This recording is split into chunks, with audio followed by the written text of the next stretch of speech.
Like former Indiana Fever's GM Linn Dunn has made headlines yet again. Many fans are speculating that the longtime WNBA executive legend possibly has been demoted again based on some new information that has come out from the Indiana Fever social media department. So the Indiana Fever dropped this video a few minutes ago, and a lot of fans are scratching their heads as to why Linn Dunn has a new title with the organization. Now, we know last year she was a senior advisor. This year, she's something totally different, which means to tell me that she's probably been demoted again. Let's head over to X. Let's dive into this story. So then I'm going to give you guys my thoughts. So this is the post that the Indiana Fever put up about 33 minutes ago. This is Linn Dunn speaking in a video that we're about to play. Let's roll it. Anything's possible. You can be anything you want to be. If you're willing to invest the time, you're willing to do the work, you're willing to rebound from failure, because that's going to be part of the process. I think once you learn that life's a roller coaster and there's going to be ups and downs, but your ability to bounce back, refocus, get back on track will be key to your success. Linn Dunn, a Fever coaching consultant. How long have I been with the Fever? My goodness gracious. Now, just like I stated, she was a senior advisor last year. Her telling us that she has a whole new position, let me know she probably ain't finna be messing with the roster anymore moving forward. This whole situation with Linn Dunn, we have to pay close attention, because I believe she was part of the roster being reconstructed. Could be part of the reason why we lost Timmy. How much time do we have? I started in 03, went through 2014, came back in 19, and been here ever since. Long enough to see the Fever take off. Wow, when did I fall in love with basketball? I think when it was in the backyard when I was 6 or 7 years old with my father and my brother. It was just always my favorite sport. I loved all sports, volleyball, basketball, tennis, softball. We had a high jump pit and a pole vaulting pit in the backyard, so I just loved sports. I've always leaned towards basketball. It was my favorite. I didn't get to play until I was a junior in high school, because I grew up in the South where it was against the law before Title IX to play. So a leader in women's rights and getting opportunities for girls and women. And to see the growth is a touching moment for me. Thank you, Title IX. Thank you, thank you, thank you. Who were the women in my life that inspired me growing up? The first name that came into my mind was my grandmother. She taught us the value of do the right thing. And one time I said to her, "How will I know?" She said, "You'll know." I've been coaching and being involved in some way with women's basketball and women's sports for 56 years. So that's a long time, and it's been a wonderful experience. And here at the twilight of my career, I'm able to finish my career with Pacer Sports and Entertainment and the Fever, and I'm absolutely so grateful and thankful.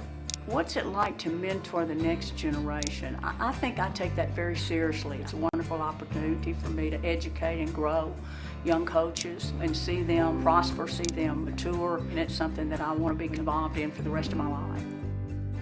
So that was the video that the Indiana Fever put out for Women's History Month this upcoming month. And just like I stated, a lot of fans are speculating what happened. Somebody said bouncing back, take real rest.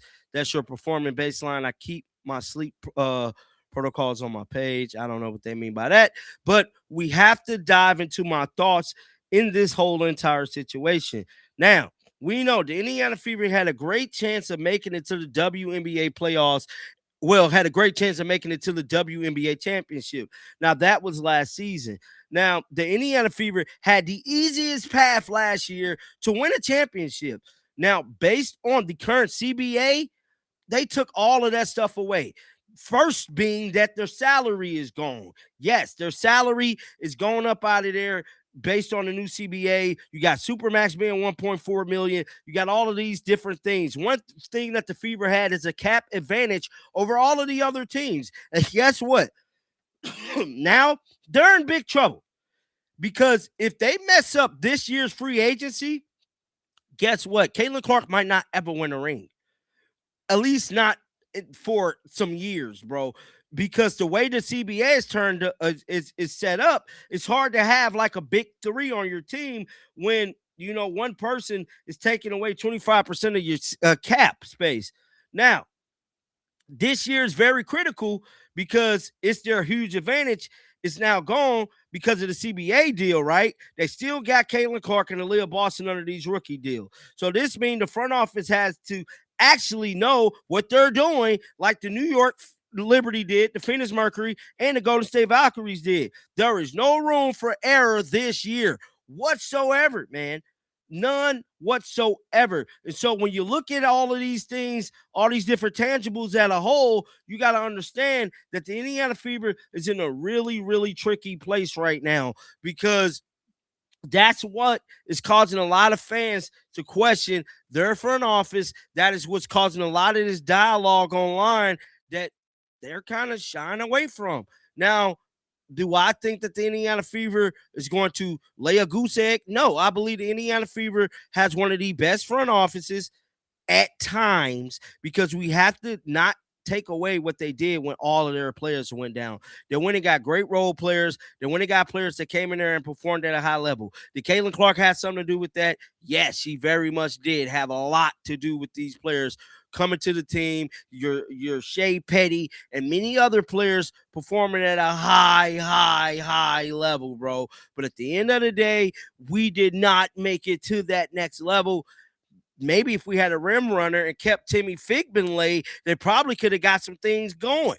But ultimately, that wasn't the case. The Indiana Fever did some things that kind of put themselves in a bind, at least for this basketball season, that has fans wondering, what is the big splash going to be this free agency? Because obviously there's nothing in the front office. You know what I'm saying? Like, we haven't seen anything in dealing with the front office that's let us know that, hey, we're making a change for the 2026 season, because last year we didn't make it all the way. To me, it got to be championship or bust for the Indiana Fever. And it's going to be like that every year, as long as you have superstar player Caitlin Clark on your roster. She's that dynamic of a player, and when it comes to her, she make all the difference. I don't think I synced this video. Let's go watch Big Daddy it. Lens. All right, I have to get Obi now. Back and erase all the past and the pettiness. So that was the video that the Indiana Fever organization put out of Caitlin Clark working, man. I want to know y'all thoughts down in the comment section. Keep them bells on. I will be back with more videos. Until next time, man. Peace out.